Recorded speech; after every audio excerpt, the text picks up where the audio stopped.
All right, politically homeless, no party affiliation. Me here now, talking about stuff. Why? I don't know. I have no idea. So I found this post over on X, Twitter, whatever you want to call it.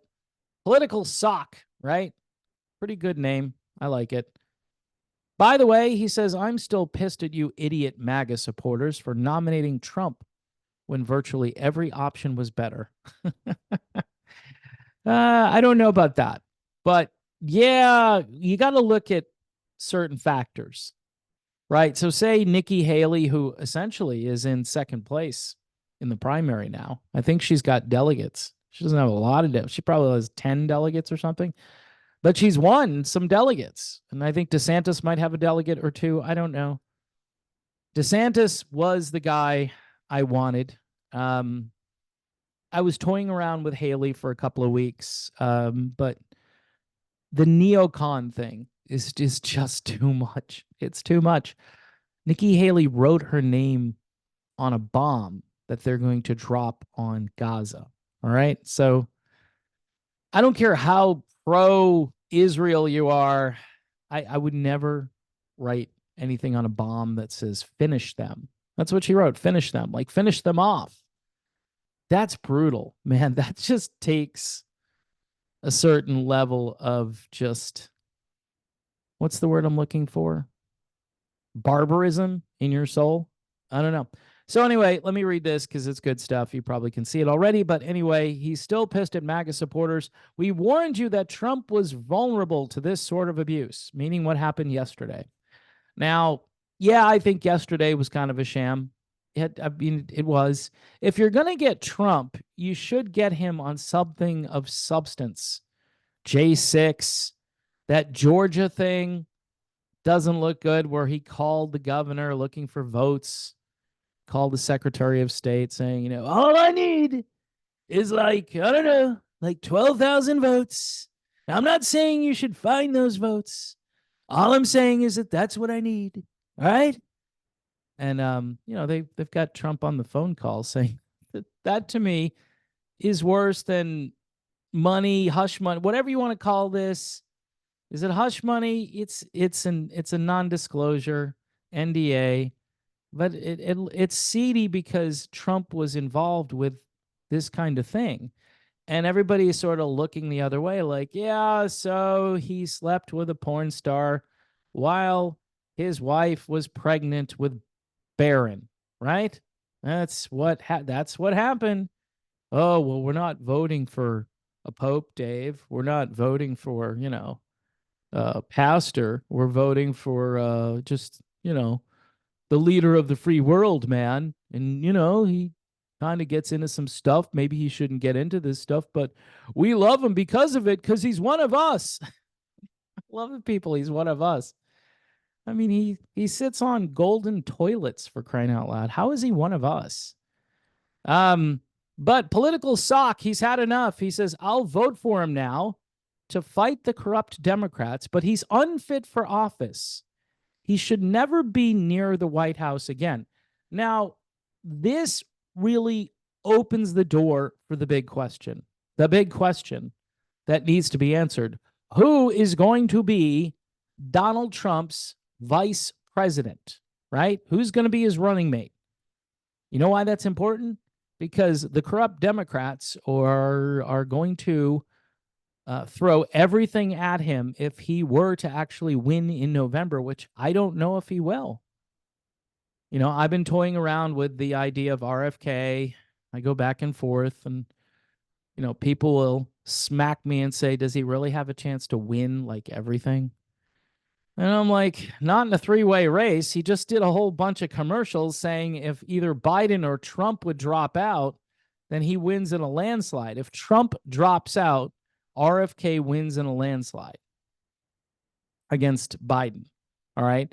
And nobody's dropping out. Biden's not dropping out. Trump's not dropping out. If Biden drops out, supposedly, RFK beats Trump by like 2 electoral votes.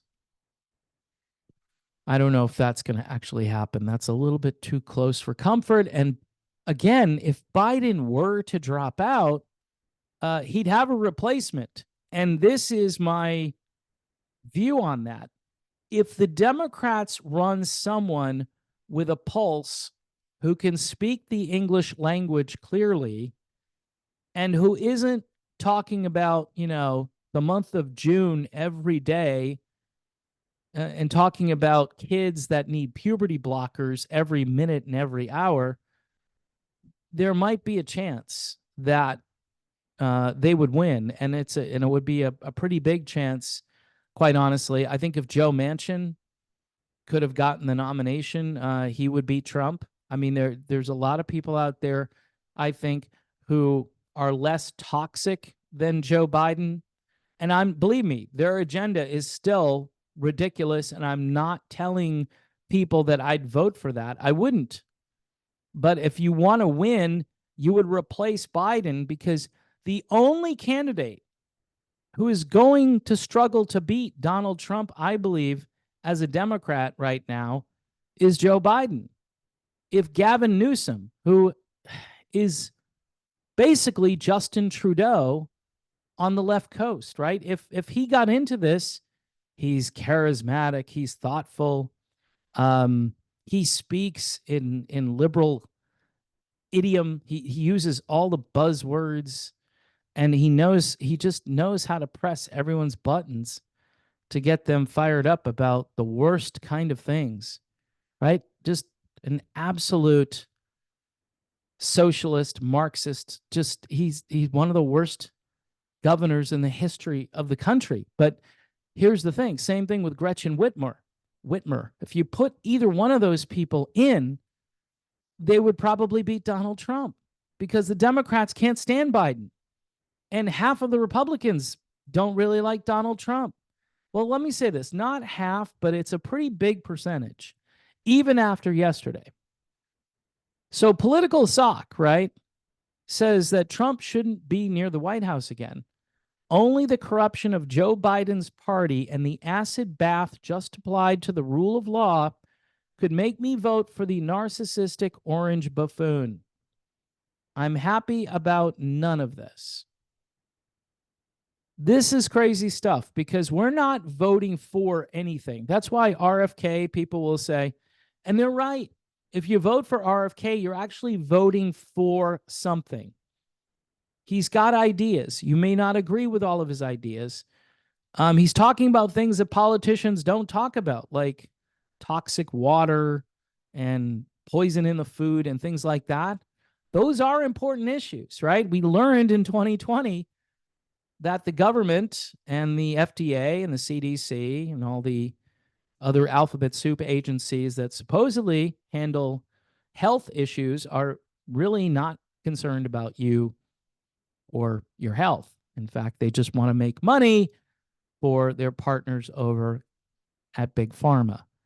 And Trump, by the way, was bought out by Pfizer, only cost them $1 million, which is, in Pfizer language, what? A couple of experiments that they do, a little bit of gain of function on a new pathogen they're trying to harness into another weapon, which, look, folks, I mean, yeah, I'm a little hyperbolic and a little dramatic here. I'm just tired of this.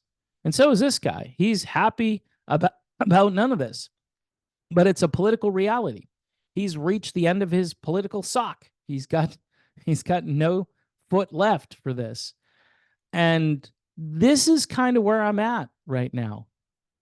He says he'll vote for Trump. Now, I haven't made that decision yet, but if you're one of these people like Political Sock and you think you should vote for Trump just because the corruption is so brutal, and yeah, do I think this case had merit? No. If they wanted to do something real, the whole J6 thing or the Georgia thing looked a little sketchy. The documents thing, maybe. I don't know. Biden was acquitted because he was too stupid.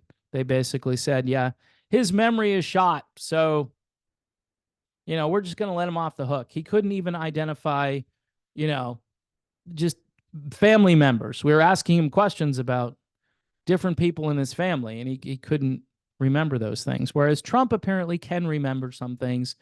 And so that's why he's on the hook for the documents. But maybe Trump should feign senility. I don't know. Um, but these, honestly, folks, I'm not thrilled about RFK. As a communicator, I like to listen to his ideas, but his speaking voice, I mean, I was listening to him last night because after the Trump verdict came down, I thought he would have some things to say about it. And he was talking about some really substantive, important issues, but he's croaking the words out, and it's painful. And I think that's going to hurt him. We're in a communications age.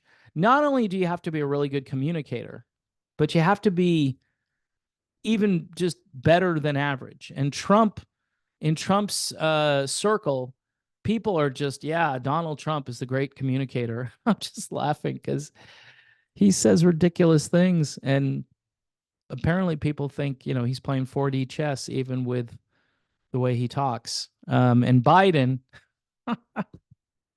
see, Trump, again, here's where Trump is better. Trump doesn't mumble typically, right? Trump isn't just trailing off and saying, well, I don't know, never mind. I thought I was going to say something, but I stopped right in the middle of that sentence. And Jill, is that you, Jill? I can't hear anything in this thing. Could someone turn this up so I can hear? Yeah, that's your current president. And by the way, other countries, they're just going to keep doing what they want to do. We're no longer the leader of the free world, and I personally think that's okay. But there are a lot of people still living in like 1994 thinking, yeah, we're the world's hegemon. We're going around. We're going to kick some ass and take names. We're going to get Russia. We're going to get China. That's funny. That's not going to happen. All right. It's never going to happen probably ever again, the way things are going. So the question is, would I vote for Trump? There is now maybe a 10 or 20% possibility that I might vote for Trump again. This would be 3 times voting for Trump. RFK, he's my favorite right now. I will never vote for Biden, ever. There's just no way. There might be another third-party candidate. By the way, Chase Oliver, he's the libertarian nominee. He's horrible. I mean, they had this great, again, like the Joe Jorgensen thing. And they basically nominated a guy who went around in 2012 just worshiping Barack Obama. Yeah.